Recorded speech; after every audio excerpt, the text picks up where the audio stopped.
What's good, y'all?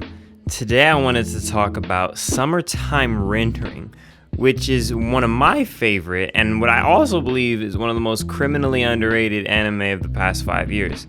I feel like this show had everything from like the airtight mystery, top tier animation, and probably some of the best time loop storytelling we've seen in a long time. And yet barely anyone talks about it. So I was kind of wondering like why, And that's what I wanted to dive into for a quick sec.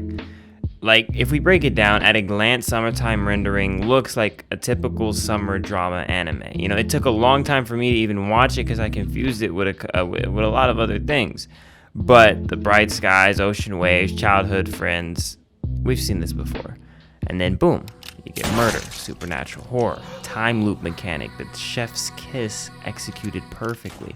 It takes what shows like Re:Zero did with the resetting timelines and kind of refines it to near perfection. And Re:Zero is not even a good comparison because it does it differently, and time loops have been around as long as time. So I definitely like finding, a little unique aspect or a difference, a twist to that whole story. The story follows Shinpei, who returns to his hometown after his childhood friend Ushio dies under mysterious circumstances. But the moment he starts looking into it, things spiral out of control.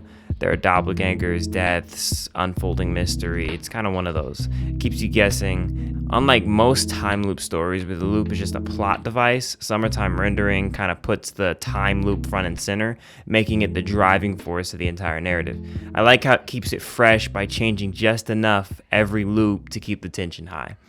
Also, if we're talking about animation, their entire team absolutely delivered on this. The action is fluid, character designs are crisp, and the horror elements are actually kind of unsettling, which is really cool.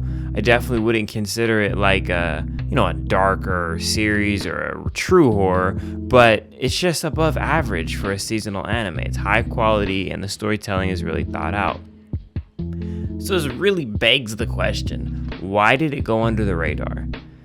If it's so amazing, why'd it go unnoticed? And honestly, these are a few reasons I really uncovered, and kind of first up is Disney jail. Yeah, summertime rendering was locked behind the Disney Plus exclusive deal, and if we're being honest, a lot of anime heads aren't exactly flocking to Disney, so by the time it was widely available, hype kind of moves on. Secondarily, the competition for 2022 was tough. It's like there was so many heavy hitters. Chainsaw Man was still in the spotlight. It's marketing, it's crashing servers. Attack on Titan is in its final season and was going super strong. Cyberpunk Edge Runners, which you already know I love, was such a banger, and it came out of nowhere. And then at the same time, you had the 1,000-Year Blood War that I know fans were waiting for. So with all this happening, summertime rendering can kind of get lost in the sauce, not to mention the Disney thing, and standing out amongst, all these different shows could become a little difficult. And then of course you got genre bias in general, where the community could tend to prioritize the action-heavy shonen stuff over the mystery thriller series. There's no season 2. It's not like one of those. However, I really think genre bias maybe didn't play as big of a factor as it could on paper, or as it could look like, because I do know there's a bunch of people out there that really do love that whole supernatural genre, that love that one season, that Steins Gate-esque storytelling.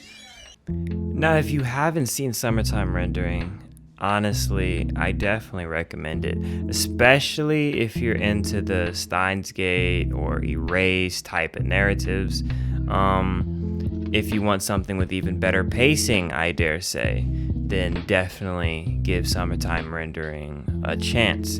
There's always that one aspect of series where no matter how well done it is, or no matter how good it is, just the aesthetic, the themes, the vibe of it is just not going to be for you. But one thing that I can say about summertime rendering is that the quality is definitely there, and I love a lot of the elements they put into it.